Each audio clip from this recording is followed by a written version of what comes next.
Assalomu alaykum hurmatli uzr ko'ruvchilar. Dunyo Uyg'ur qurultayi to'g'ri televiziyasi kundalik xabarlar programmasiga xush keldinglar. Men Hidoyat Musajon. Aziz ko'ruvchilar, tuanda diqqatinglar bugungi xabarlar programmamizning tafsilotida bo'lsin. Uyghur kishilik huquq qurilishi bilan Uyghur harakati tashkilotining Xitoy hukumatining Uyg'urlarga qarata sodir qilgan vahshiyliklarni oshkorlashda qo'shgan tuhfasi uchun Amerika Avom palatasining 2 nafar a'zosi tarafidan 2022-yillik Nobel tinchlik mukofotiga nomzodlikka ko'rsatganligi muhojiratdagi Uyg'urlarni alohida suyundirdi va cheksiz g'ururlantirdi. Texi yaqinda Uyg'ur xalqining jasur o'g'loni Ilhom To'xta apandimi 2022-yillik Nobel tinchlik mukofotiga nomzodlikka ko'rsatilgan edi. Her qaysi ellardagi Uyg'ur tashkilotlari va siyosiy faoliyatchilari Uyg'ur kishilik huquq qurilishining raisi Ömer Qanat apandim bilan Uyg'ur harakati tashkilotining qurg'uvchi raisi Roshan Abbas xonimga bas-basda tabriknoma yo'llab, Uyg'ur irqiy qirg'inchiligini xalqaroga loyiqida anglatishda muhim rol o'ynab kelgan mazkur ikki tashkilotning bugungacha ko'rsatgan xizmatlariga yuqori baho berish bilan birga, bu ikki tashkilotning 2022-yillik Nobel tinchlik mukofotiga nomzodlikka ko'rsatilishining butun Uyg'ur xalqi uchun zo'r bir shon-sharaf ekanligini ta'kidlashmoqda. Dunyo Uyg'ur qurultayi 5-fevral kuni bu munosabat bilan e'lon qilgan bayonotida qurultay tarkibidagi bu ikki tashkilotning 2022-yillik Nobel tinchlik mukofotiga nomzodlikka ko'rsatilganligini qizg'in tabriklash bilan birga, mazkur ikki tashkilotning mustabid Xitoy hokimiyatining Uyg'urlar ustidan yurgizayotgan irqiy qirg'inchiligini, jazo lagerlari va majburiy emgak tuzumini, Uyg'urlarni majburiy dinsizlashtirish, xitoylashtirish, naslini quritish, madaniy meroslarini yo'q qilish, Uyg'ur muhojirlariga ziyonkashlik qilish qatorliq bir yurish jinoiy qilmishlarini dunyo jamoatchiligiga, jumladan Amerika xalqiga anglatishda ilib borgan unumli xizmatlarni to'liq muayyanlashtirdi. Qurultayning bayonotida qurultay raisi Dolqin Aysa apandimning ikki samimiy do'stim riyosatchilik qilayotgan bu ikki tashkilotning bundaq bir yuqori nopuzliq mukofotga nomzod ko'rsatilganligidan intayin mamnun bo'ldim. Bu bir tarixiy ahamiyatga ega zo'r hodisa. Bu bizning ilib berayotgan kurashlarimizning va bu sharafli yo'lda o'rtoq holda ko'rsatib kelayotgan tirishchanliklarimizning dunyo tarafidan e'tirof qilinayotganligini ko'rsatib beradi degan so'zlarga o'rin berilgan. New York pochtasi gazetining xabar qilishicha, bu ikki tashkilotni nomzodlikqa Amerika Davlat Majlisi Uyg'ur do'stlik gruppasining qo'sh raislaridan Demokratik Avom palata a'zosi Tom Suazi bilan Jumhuriyatchi Avom palata a'zosi Christopher Sims ko'rsatgan. Ular Nobel komitetiga yozgan bu vaqtga xitida yuqorqi ikki tashkilotning Sharq Turkistondagi Uyg'ur va boshqa osonliq millatlarning Beijing tarafidan dafsanda qilinishiga qarata tanqidiy fikrlarning kuchayishiga turtki bo'lganligi ta'kidlangan. Bu tunji qitim Uyg'ur tashkilotlarining Nobel tinchlik mukofotiga nomzodlikka ko'rsatilishidir. New York pochtasi gazetining aytishicha xatda mundaq deyilgan. Uyg'ur kishilik huquq qurilishi bilan Uyg'ur harakati Xitoy kompartiyasining irqiy qirg'inchilik va boshqa insoniyatga qarshi jinoyatlarining nishoni bo'lgan Uyg'ur, Qozoq va boshqa musulmonlarni asos qilgan boshqa osonliq millatlarning kishilik huquqini qo'g'dab, davlatlar orasida qarindoshlik va tinchlikni olg'a surishda muhim tuhfa qo'shdi. Xatdiyan Uyg'ur xalqi tortgan irqiy qirg'inchilik va boshqa ziyonkashliklar bir kuni oxirlashadi. Xalqaro jamiyat bu jinoyatni sodir qiluvchilarni javobgarlikka tortishga boshlaydi. Uyg'ur kishilik huquq qurilishining ko'plagan hujjat va dalillar asosidagi tadqiqot xizmati buning uchun intayin muhim. Her ikki tashkilotning boturlik bilan qilgan xizmati dunyoning har qanday bir rahbar yoki hukumatning har qancha kuchli bo'lishidan qat'iy nazar, insoniyatga qarshi ilib berilgan jinoyatlarning javobgarlikdan qochib qutulolmasligiga kafolatlik qilib, dunyoning buningga o'xshash boshqa tragediyalarning oldini olishiga yordam qiladi deyilgan. Bu nomzodlikning irqiy qirg'inchilik olimpiki deb atalgan Beijing qishliq olimpiki boshlangan dal 4-fevral kuni e'lon qilinishi kuzatuvchilarning kuchli diqqatini qo'zg'adi. Dunyo Uyg'ur qurultayi ijroiya komitetining raisi va Uyg'ur kishilik huquq qurilishining direktori Ömer Qanat apandi bu vaqtda qilgan so'zida ikki Uyg'ur tashkilotining Nobel tinchlik mukofoti nomzodligiga ko'rsatilishining mohiyati muhojiratdagi barliq Uyg'ur faoliyatchilarining xalqaro e'tirof qilinishi bo'ladiganligini. Şoň növbetde Uyg'urlar qirg'in qilinayotgan favqulodda sharoitda buning alohida ahamiyatga ega ekanligini bildirdi. Uyg'ur harakati tashkilotining raisi Roshan Abbas xonim bu vaqtda qilgan so'zida, bu qitimqi nomzod ko'rsatish mohiyatda muhojiratdagi Uyg'ur tashkilotlari yillardan buyon har qaysi davlatlarda o'xshamagan shaklda davom qildirayotgan faoliyatlarning xalqaroda yana bir qitim e'tirof qilinishi hisoblanadi deb ko'rsatdi. Dunyoning har qaysi ellarida faoliyat ilib berayotgan Uyg'ur tashkilotlari turli shakldagi norozilik faoliyatlarini uyushtirish orqali 4-fevral boshlangan Beijing irqiy qirg'inchilik olimpikini boykot qilish bilan birga Sharq Turkistonning yaqinqi zamon tarixidagi zo'r hodisalarning biri hisoblangan 5-fevral g'ulji qirg'inchiligining 25-yilligini xotirladi. Oldingi qitimli xabarlar programmamizda Amerikaning Washington, Avstraliyaning Sydney, Melbourne va Adelaide, Yaponiyaning Tokyo, Turkiyaning Istanbul, Angliyaning London qatorliq shaharlarda o'tkazilgan namoyishlar haqida qisqacha ma'lumot berib o'tgan edik. 4 fevral günü yani Germaniyaning Myunxen shahrida Dünya Uyg'ur qurultayı, Yevropa Sharq Turkiston birligi, İlham To'xtini qo'llash guruhi va Germaniya Uyg'ur ma'rif va madaniyat birligining o'rtaq uyushtirishi bilan o'zga chutusini olgan zo'r ko'lamlik namoyish o'tkazildi. Avtomobillarni vatanimiz Sharq Turkistonning ayolsizlik ko'k bayrog'i va Xitoyga qarshi lozunkalar bilan bezgan yuzlagan namoyishchilarimiz maxsus erkinlik karvoni tashkil qilib, Myunxen shahridagi Trezin Vizi maydonidan Xitoyning Myunxen shahridagi konsulxonasi oldiga qarab yurish qildi.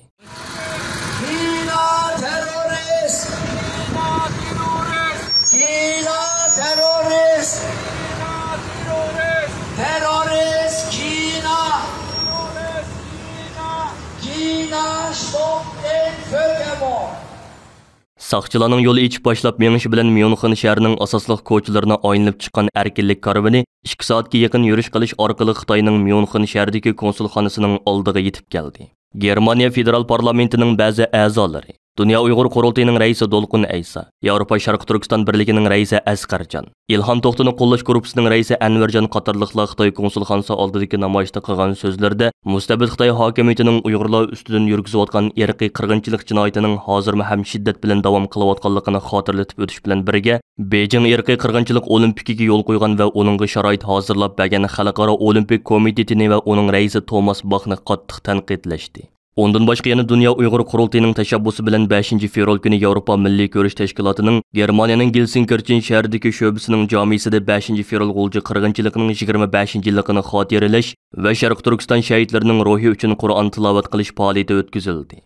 Mazkur xotirlash faoliyatiga alohida taklif bilan Myunxen shahridan berib qatnashgan qurultay raisi Dolqun Aysa va qurultay fondining raisi Abdujalil Ahmad boshchiligidagi qurultay hay'ati jamiga to'plangan turk qarindoshlarimizga Sharq Turkistonning umumiy vaziyati, zolim Xitoy hokimiyatining Sharq Turkiston musulmonlari ustidan rahimsizlarcha yurgizayotgan turli zulm siyosatlari, bo'libmi mustabid Xitoyning Sharq Turkistonda yurgizayotgan majburiy dinsizlashtirish, mozorliq va masjidlarni chiqib tuzlab vayron qilish, diniy asarlarni ko'ydirib yo'q qilish, diniy zotlarni jazo lagerlari va turmalarga solib ziyonkashlik qilishlik bir qator jinoiy qilmishlari haqida tafsiliy ma'lumot berish bilan birga, Yevropada yashayotgan turk musulmon qarindoshlarni Sharq Turkiston musulmonlariga haqiqiy yo'sinda ega chiqishga chaqirdi.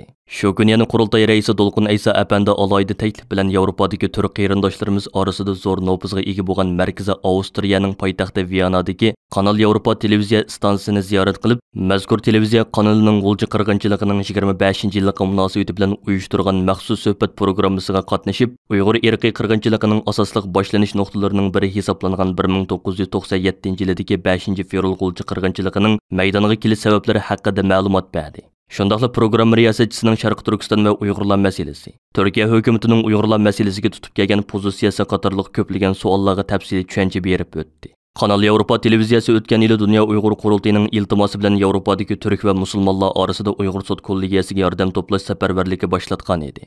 Ondan başqa 4 fevral günü Germaniya matbuotlarida Dünya Uyg'ur qurultayining raisi Dolqun Aysa Beijing olimpiki mohiyatda bir irqiy qirg'inchilik o'yini deb ko'rsatdi sarlavhalik cho'ng hajmlik ziyorat xotirasi e'lon qilindi va mazkur maqolada Dolqun Aysa apandimning bayonlari orqali Xitoyning Uyg'urlarga yurgizayotgan qirg'inchilik siyosati qayta yo'ritib berildi. Mazkur maqola Germaniyaning har qaysi matbuotlaridan keng doirada o'rin oldi. 4 fevral kuni yana Dünya Uyg'ur qurultayining chaqirig'iga asosan Germaniyaning Karlsruhe shahrida g'ulji qirg'inchiligining 25 yilligini xotirlash va Beijing irqiy qirg'inchilik olimpikini boykot qilish maqsadida birlashma namoyish o'tkazildi. Birlashma namoyishga xatar ostidagi millatlarni qo'g'dash tashkiloti, Xalqaro kechirim tashkiloti, Karlsruhe kishilik huquqni qo'g'dash tashkiloti, Tibetlarga yordam qilish tashkiloti qatorliq 8 tashkilot va Karlsruhe Uyg'ur mashrabining a'zolari qatnashdi. Namoyishda har qaysi tashkilot mas'ullari o'z bayonotlarini e'lon qilib, Uyg'urlar bilan bir sapda turib, Xitoyning irqiy qirg'inchilik siyosatini ayblash bilan bir vaqtda Xitoyning olimpikdan harakat yig'ini o'tkazish salohiyatining yo'qligi, bu navbat xalqaro olimpik tarixiga o'chmas qoradog' tushganligini bayon qilishdi. Dünya Uyg'ur qurultayining chaqirig'i bilan 5 fevral kuni yana Germaniyaning Frankfurt shahar markazida bir guruh Uyg'ur qarindoshlarimiz g'ulji qirg'inchiligining 25-yilligi munosabati bilan Xitoyga qarshi namoyish o'tkazib, g'ulji shahidlarga bo'lgan hurmatini izhor qilish va ularning ruhiga duo qilish bilan birga Uyg'urlarga qarata rahimsizlarcha irqiy qirg'inchilik yurgizayotgan mustabid, zolim, fashist Xitoy hokimiyatiga la'nat yog'dirdi. Dünya Uyg'ur qurultayining Qozog'istondagi rahbarlari ham vakillarining boshlamchiligida Olmuta shahrida va Uyg'urlar zich o'ltiraqlashgan nohiyalarda g'ulji qirg'inchiligining 25-yilligini xotirlash munosabati bilan maxsus suhbat va nazar faoliyatlari uyushtirildi.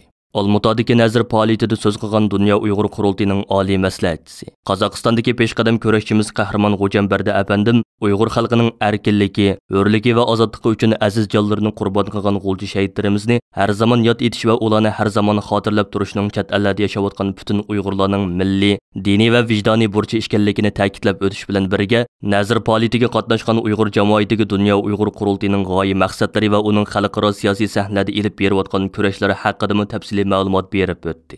Bu xil mazmundagi doklad berish faoliyatlari har qaysi noyalarda o'tkazilgan 5-fevral g'ulji qirg'inchiligining 25-yilligini xotirlash nazar faoliyatlarida davom qildi.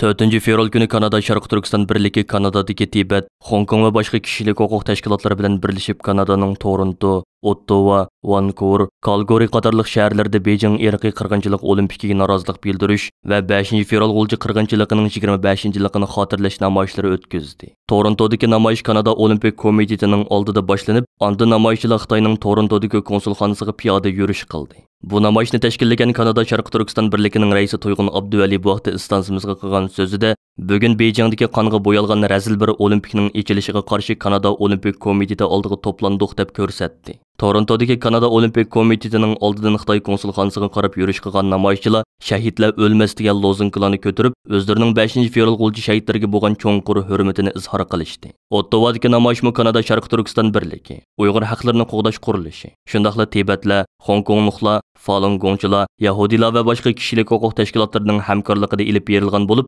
Xitoyning Kanadada turishliq bosh elchixonasi oldida o'tkazildi. Namoyishda Dunyo Uyg'ur qurultiyi kishilik huquq komitetining mudiri yosh faoliyatchi Kavsar Komil Uyg'urlarga vakolatan so'z qilib, garchi o'zi Kanadaga kichik vaqtida kelgan bo'lsa-mu, biroq Xitoyning Uyg'urlarga qilgan irqiy qirg'inchiligini kichik chig'idan boshlab his qilib kelganligini, Uyg'urlar uchun ota-ona va urug' tuqqanlarni aslashmi azobliq bir ishga aylanib qolganligini, Kanada hukumati va xalqini Uyg'urlarga yordam qilishga chaqirdiganligini bildirdi. Vancouver'dagi birlashma namoyishda so'zga chiqqan yosh Uyg'ur faoliyatchimiz Kabir Qurbonning jonliq va jaronliq nutqi namoyishchilarni cho'nqur ta'sirlantirib qolmasdan ijtimoiy taratquladimi zo'r ta'sir qo'zg'adi.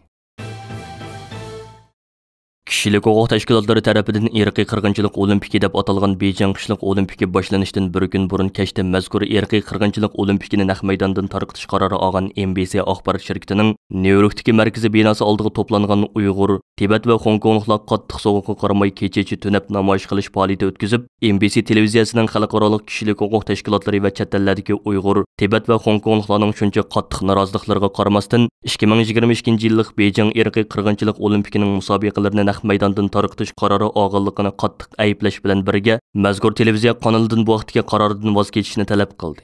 Ularning qattiq sovuqqa qaramay kecha-kecha ilib bo'lgan bu jasur harakati matbuotlarning kuchli diqqatini qo'zg'adi. Uyg'urlarga vakolatan bu qitimqi tunab namoyish qilish harakatiga qatnashgan jasur lager shohidimiz Tursunay Ziyovuddin xonim naq maydondan istansimizning ziyoratini qabul qilib mundaq dedi. Assalomu alaykum, yaxshimisizlar? Men Tursunay Ziyovuddin. Men Uyg'ur. Bugun mana New York Embassy'ning oldida biz Hong Konglik Tibetlik qarindoshlarimiz va hammamiz boshlanish oldida turayotgan olimpikga qarshi namoyish qilyapmiz. Lekin biz bu namoyishni kechiga qaramasdan, yomg'irlarga qaramasdan bulutining yaqin mush qarindoshlarimiz bilan Tibetlik, mush Hong Konglik qarindoshlarimiz bilan davomlashtirib kelyapmiz. Hatto Aqsaroyning oldida 3 kunlab qo'nib kechalari namoyish qilgan. Shuningdan bizning hech qanday ahvozlarimiz anglaydigan odam bo'lmabdi. Xalqaro hukumatmi, Bayden hukumatimi, Amerikami, butun dunyo bizning nimamizga yoniq qaramasdan shu chaqda biz bu olimpikni o'tkazishga qarshi bo'lyapmiz. Bunga cho'qim o'sha olimpikni qo'llayotgan davlatlarning har bir insonning bizga o'zgalarligidek vijdoni bilan o'ylab yiqishni umid qilma. Men ko'nglim bak yerim bo'lyapti. Bu qarindoshlarimiz mana hozir chaqirib yig'ayotgan yomg'irga qaramasdan kechada biz yon turyapmiz. Yana umidimiz uzmaymiz biz. Dunyoda bir haqiqat bor deb o'ylaymiz. Cho'qim Xitoyning bunday qirg'inchilik olib borayotgan bir davlatda olimpik o'tkazilganiga yana qarshi turishni umid qilamiz. Mana men ash qirg'inchilikning shohidiman. Ash qirg'inchilikni o'z ko'zim bilan ko'rib, peshimdan o'tkazgan, yana davomlashyapti Uyg'urlar u qirg'inchilik. Shunga bu olimpikning yetib o'tishiga men qarshiman, hilmaman. Vicdanı bilen bütün devletlerin, bütün insanların oyuluşunu ümit qilamiz. Biz to'xtab qolmaymiz. Yana davomlashtiramiz bu kurashimizni. Rahmat sizlarga. 4 fevral günü Yaponiya Uyghur Cemiyeti Yaponiyadagi Tibet, Hong Kong ve Mongol teşkilatları bilen birlikte Xitoyning Tokyodagi bosh elchixonasi oldida norozilik namoyishi o'tkazib, Uyg'urlarga qarata irqiy qirg'inchilik yurgizayotgan. Tibet, Hong Kong ve Mongol xalqlariga zulm silayotgan Xitoyga la'nat o'qish bilan birga Beijing irqiy qirg'inchiligiga yo'l qo'ygan Xalqaro Olimpik komitetini qattiq ayblagan edi. 5 fevral günü Yaponiya Uyghur Cemiyeti yani G'ulji qirg'inchiligining 25 yilligi munosabati bilan Tokyo shahar markazida namoyish o'tkazib, mustabid Xitoy hokimiyatining 1997 yili 5 fevral günü G'uljida ilib borgan vahshiy qirg'inchiligiga qayta la'nat o'qish bilan birga o'zlarining 5 fevral G'ulji shahidlariga bo'lgan cho'nqur hurmati va seg'inishini ifoda qilishdi. Faşist Xitoy hokimiyatining navbatda Uyg'urlar ustidan yurgizayotgan irqiy qirg'inchilikni qattiq ayblagan Uyg'ur namoyishchilar bu xil qirg'inchilikni to'sib qilish uchun xalqaro jamoatchilikning jiddiy harakatga o'tishi lozimligini ta'kidlashdi. Bu qitimqi namoyishga Tokyoda yashayotgan Uyg'urlardan boshqa yana Uyg'urlarga hissdoshlik qilayotgan bir qism yapon do'stlar qatnashib, o'zlarining Uyg'urlarga bo'lgan qo'llashini ifoda qilishdi.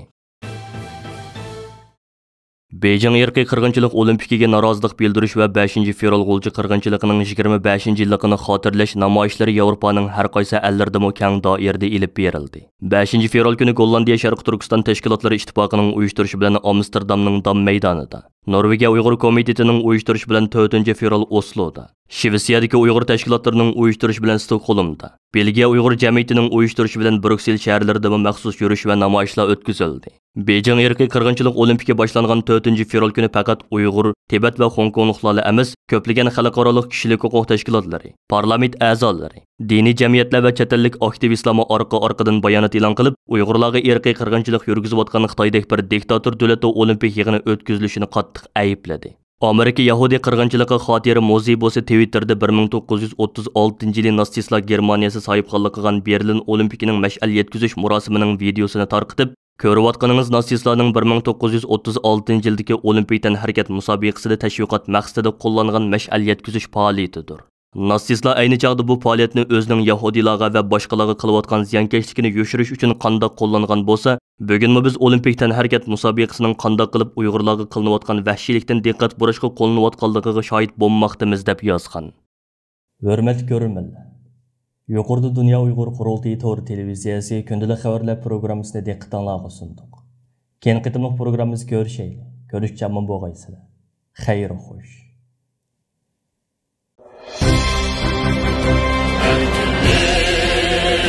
Yolda sudek aktı bizning qinimiz, sen üçün ey yurtimiz, fida bo'lsin jinimiz, qon kechib hem can